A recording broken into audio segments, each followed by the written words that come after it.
அனைவருக்கும் வணக்கம். இப்போ ஃபைனான்ஷியல் மார்க்கெட்டில் இன்வெஸ்ட்மெண்ட் பண்ணும்போது சேம் மொபைல் ஐடி, இமெயில் உங்கள் ஃபேமிலியில் யாராருக்கு நீங்கள் தரலாம், அதை பற்றி பார்க்கணும். இப்போ same email address, mobile number. இப்போ என்னோடய இமெயில் அட்ரஸ், மொபைல் நம்பர் இருக்குது. அதை நான் யாராருக்கு தரலாம் என்னோடய ஃபேமிலியில்? டிமேட் அக்கௌண்ட் ஓப்பன் பண்ணுறதா இருந்தால், இல்லை மியூச்சுவல் ஃபண்ட் இன்வெஸ்ட்மெண்ட் பண்ணுறதா இருந்தால் யாராருக்கு நான் தரலாம்? as per rule, dependent parents and dependent children அவங்களுக்கு தான் நம்ம தர முடியும். இப்போ என்னோடய நம்பரை என்னோடய பிரதருக்கோ சிஸ்டருக்கோ நான் ஷேர் பண்ணக்கூடாது. ஏன்னா நீங்கள் மல்டிபிள் அப்ளிகேஷன்ஸில் மல்டிபிள் அக்கௌண்ட்டில் உங்கள் நம்பரை கொடுத்தீங்க அப்படின்னா, மொபைல் நம்பர், இமெயிலை கொடுத்தீங்க அப்படின்னா ஃபேமிலி ரெகுலேஷன் ஃபார்ம் கொடுத்தாகணும்.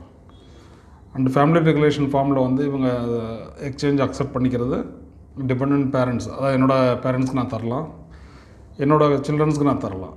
இப்போ என்னோடய பிரதருக்கு சிஸ்டருக்கு தரலாமா அப்படின்னா தரக்கூடாது. ஸோ